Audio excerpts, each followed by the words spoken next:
Oh, you didn't hear about the Bahamas trip, my sister. Sarah's voice oozed with fake concern over the phone. I thought Mom had told you we're all going next month. Mom, Dad, me and Brian, but someone has to watch their pets while we're gone, Mom. Said she'd ask you, standing in my kitchen. I clutched my coffee mug so tightly I thought it might crack. My name is Mitchell, and at 27. I had just realized my whole family planned a tropical vacation without even bothering to include me. What made it sting more was that I only found out by accident during what was supposed to be a casual call with Sarah about our mom's upcoming birthday. No, Sarah, Mom hasn't mentioned anything about the Bahamas, I answered, trying to keep my voice steady. Or about pet sitting. Well, you know how she is, Sarah. Laughed, probably forgot, but you're not busy anyway, right? You can watch Rocky and Max for the week. Mom was counting on you since you're the only one not going because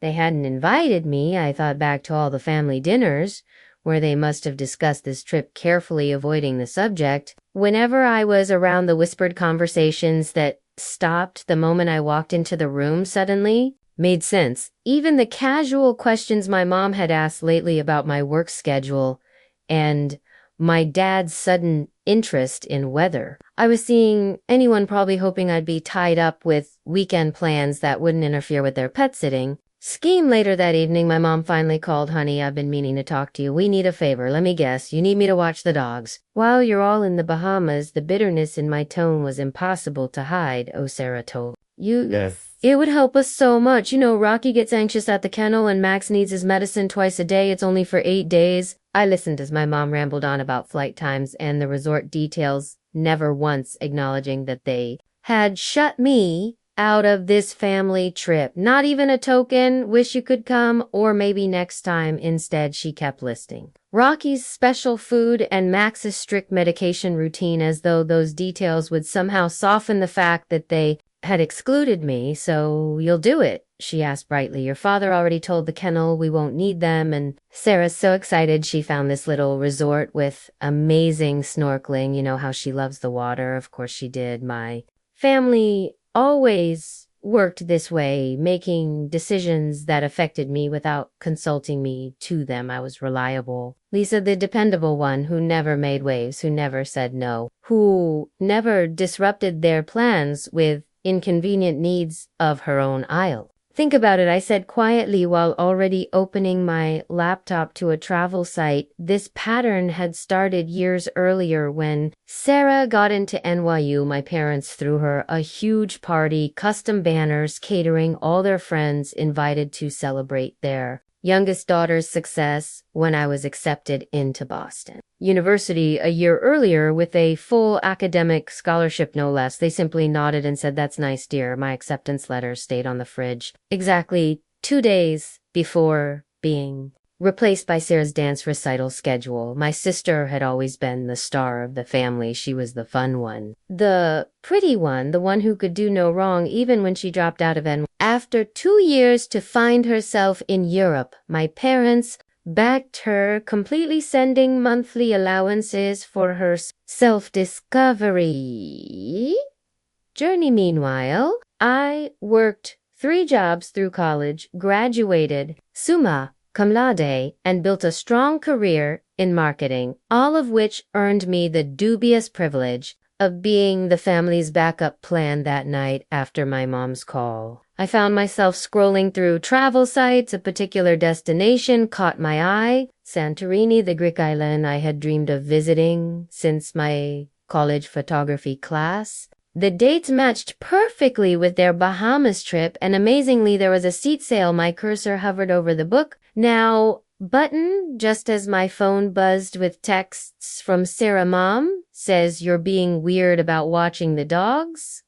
Come on, Lisa. Don't be difficult. It's not like you've saved up vacation days anyway. Plus, what would you even do if you had time off? You never go anywhere. Fun. I actually had 3 weeks of vacation stored away. My family just assumed I never traveled because I had nowhere exciting to go. They'd forgotten. I'd been running a travel blog for 2 years, one that had slowly gained a decent following. Just like they dismissed my photography back in college and my writing in high school, then my dad called. Next, princess, your mom's upset. You know how Rocky gets at the kennel. He barely ate last time. Did it ever occur to any of you to invite me on the trip? I finally asked the silence on the other end, told me everything. Well, your sister mentioned you probably couldn't get time off work, and you know how your mother likes to plan these things. Plus, Brian already paid the deposit for their room, right? I said flatly, just like she planned my college graduation party. Oh wait, she didn't, because Sarah's semester abroad came up suddenly and everyone had to fly to Paris instead. That's not fair. Lisa, your sister needed family support during her journey of self-discovery. I looked at my computer screen at the picture of the Greek island waiting for me.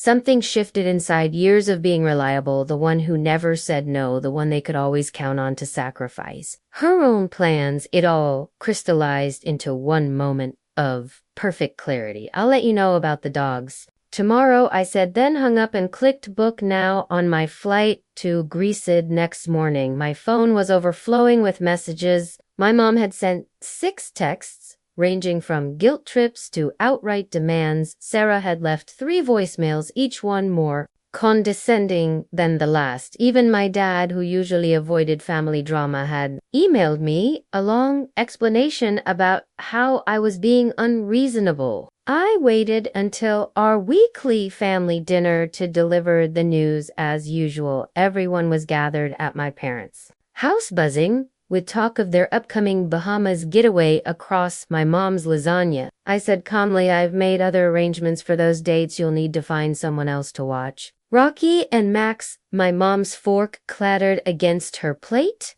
What do you mean other arrangements? What could possibly be more important than helping your family? My trip to Greece, I answered, taking a sip of water and watching their faces shift from confusion to disbelief. Greece? Sarah laughed. You're not going to Greece? I pulled out my confirmed itinerary and placed it on the table, actually. I am 8 days in Santorini, starting the same day you all leave for the Bahamas, but you can my mom sputtered. What about the dogs? The kennel is fully booked. That sounds like poor planning on your part, I said, surprised by how steady my voice remained. Maybe Brian could watch them, since he's apparently family enough to join the Bahamas trip. That's different. Sarah shot back. Brian's my partner, and besides, he's allergic to dogs. How convenient, I stood gathering my things. I'm sure you'll figure something out. You always do when it matters, Lisa. Sit down, my dad ordered. You're being childish. This isn't like you, that's the problem.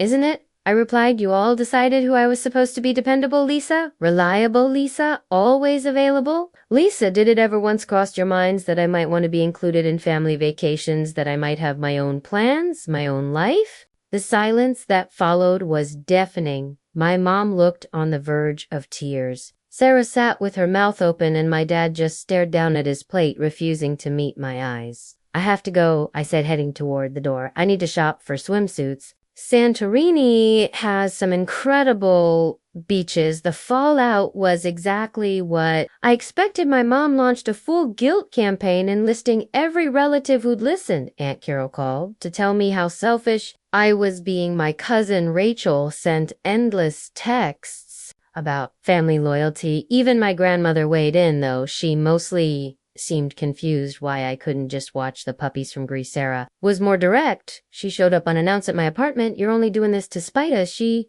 accused, barging in without even knocking. This isn't like you. Lisa, you've always been the responsible one, the responsible one. I repeated. You mean the convenient one, the one expected to drop everything whenever you need something. That's not fair. We appreciate you. Really do. When was the last time you showed that appreciation? I asked. When was the last time you included me in your plans instead of just expecting me to fill the gaps? Sarah flopped onto my couch, her perfectly styled blonde hair falling in place. Even in her frustration, we didn't think you'd want to come to the Bahamas. You're always so busy with work. Did you ask me? I shot back. Did anyone bother to ask if I might want to join my own family on vacation? Well, no. But nothing. You all made assumptions about my life, my time, my priorities, and you got so comfortable taking me for granted. You didn't even try to hide your Bahamas plans. That's how little you thought of me. Sarah's face flushed. Mom and Dad are really upset. They might have to cancel if they can't find someone for the dogs. That sounds like a them problem, I replied, using one of Sarah's favorite phrases back at her. When did you get so cold? I'm not cold, I said firmly. I'm just done being the family doormat. I showed her my travel blog on my phone. See this? I actually have followers who care about my interests. I have a life beyond being your backup plan. Sarah scrolled through the photos, her expression shifting from dismissal to surprise. These pictures are really good. When did you get into photography? 3 years ago. Not that anyone noticed.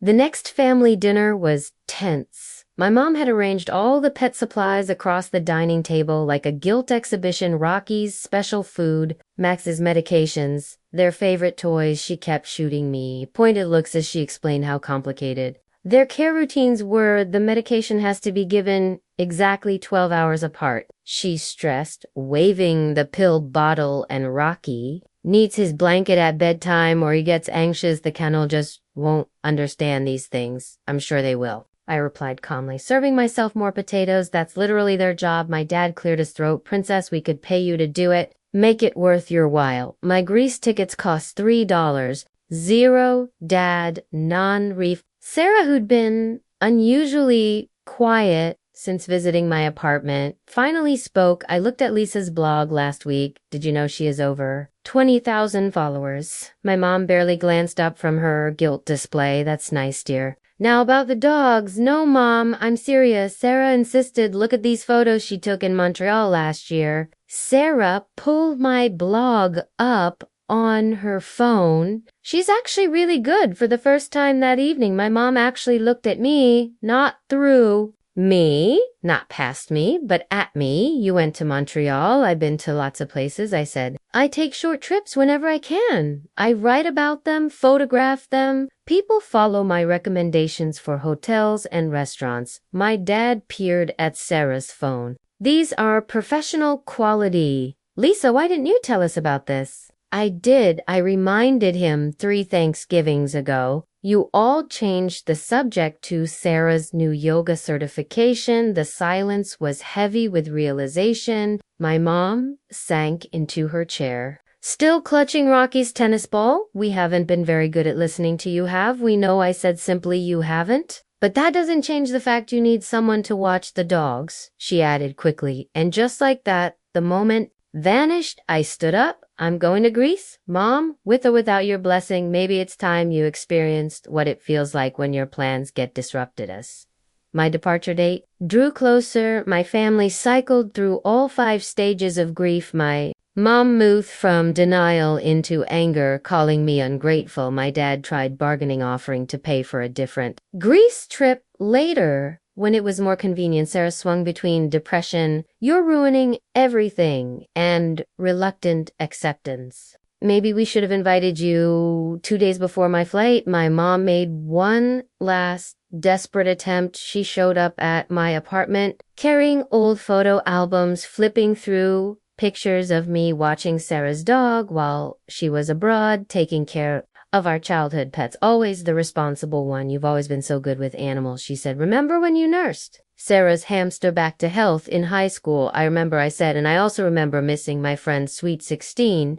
party to do it while Sarah was at the beach with her friends. That's different. You didn't mind back then. No, Mom, I did mind. I just wasn't allowed to say, so she snapped the album shut. Well, I hope you're happy. We had to cancel our trip. The kennel is full and no one else can keep the dogs that long. I didn't respond right away. Instead, I pulled out my laptop and turned the screen toward her. It was a message from my neighbor, Mrs. Chun, confirming she'd happily watch Rocky and Max for a fee. She's retired, loves dogs, and lives 2 floors down. I told my mom, she'll do it for the same amount. You'd pay the kennel. My mom stared at the screen. But why didn't you tell us sooner? Because for once I wanted you to feel what it's like not to have me as your backup plan, to know what it feels like when someone disrupts your carefully made arrangements. without thinking of your feelings. That's petty, don't you think? No, Mom, I corrected. That's human, and maybe next time you plan a family vacation you'll think of including your other doturth. Morning of my flight, I woke up to a string of notifications. My mom had tagged me in a post, something she never did before. It was a photo from my travel blog one I'd taken in Montreal with a long caption about how proud she was of her talented daughter and how she couldn't wait to see my Greece photos. Sarah texted immediately. Mom's trying to save face with her country club friends, she's telling everyone she helped plan your trip. I wasn't surprised. Image had always meant everything to my mom. If having a daughter with a travel blog was something she could brag about at tennis club, then so be it. Her public performance didn't erase years of dismissal. My dad stopped by before I left for the airport, awkwardly holding a new camera lens. Your sister showed me your blog, he said, offering it. I noticed you mentioned wanting this one for low light shots. Thought maybe you could use it in Greece. It was exactly the lens I'd been saving for. Part of me wanted to refuse to prove I didn't need their belated support, but I saw something in my dad's eyes I'd never seen before. Genuine interest in what I loved. Thanks, Dad, I said, taking it. Want to see the shots I'm planning to get with it? He sat for an hour as I explained composition and lighting. He even pulled up my blog on his phone and followed it right in front of me. You know, he said as he left, I canceled my share of the Bahamas trip. Told your mom and sister to go without me, Dad. You didn't have to. Yes, I did. Someone needs to watch the dogs properly, and Mrs. Shun might need backup. He paused. Plus, I want to see those Grease photos as you post them, maybe? You can teach me how to comment on a block. That afternoon, as I boarded my flight to Santorini, my phone buzzed. Sarah had sent a surprisingly sincere text. Have a great trip, sis. Your photos better be amazing. My mom had texted instructions for checking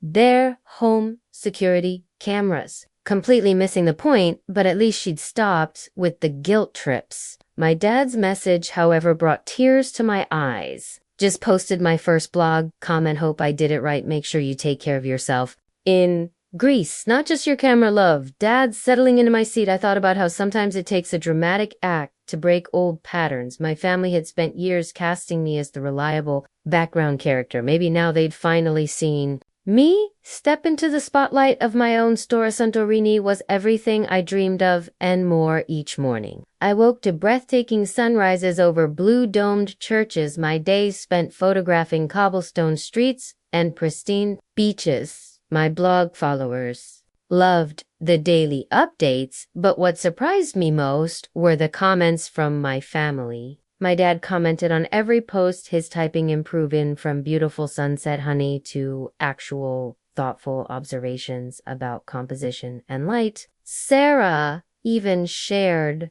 my posts on her social media, captioning them with, "Look what my amazing sister is doing."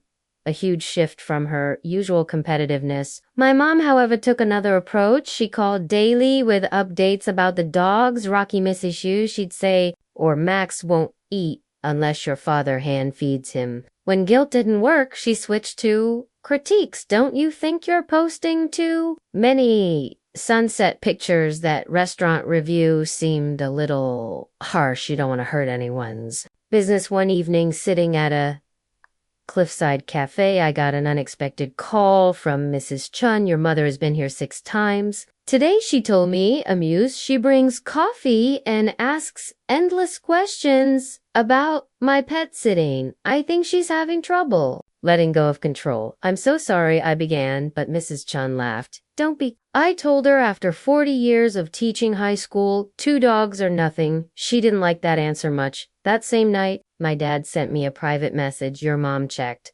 into a hotel for the rest of their Bahamas trip. Says she can't relax knowing strangers have her dogs. Sarah's upset about it. I felt a pang of guilt, but reminded myself of all the times my plans, my feelings were ignored for the sake of family harmony. My mom's choice to ruin her vacation wasn't my burden. Instead of apologizing, I doubled down, posted more photos, wrote about solo travel, about breaking away from family expectations, about finding your own path. The response was overwhelming. Hundreds shared similar stories, thanking me for inspiring them to stand up for themselves. My blog following doubled, then tripled. A travel magazine even reached out to feature my Greece photos. Sarah called to tell me her yoga students were all following my posts, asking when I'd come teach a photography workshop at her studio. You know what's funny? She said, I always thought I was the brave one when I went to Europe to find myself, but you're the one who really did it. You found yourself right under our noses, and we were too busy with our drama to notice. I stared at them, my parents, my sister, my brother, these people who had spent years convincing me I was invisible. People who had smiled while handing me scraps, all while feasting behind my back. But now they couldn't hide. They couldn't mask the bitterness that twisted their faces when they realized the nobody they'd dismissed was the one standing in the light. And for the first time, I didn't feel small. I didn't feel unwanted. I felt powerful. Because the truth was undeniable. I hadn't just survived without them, I had risen above them, so I walked out of that room with my head high, leaving behind their shocked silence. And as the doors closed behind me, I knew finally that I didn't need their approval, their love, or their validation. I had built my own life, my own strength, my own family of choice, and that was the sweetest revenge of all.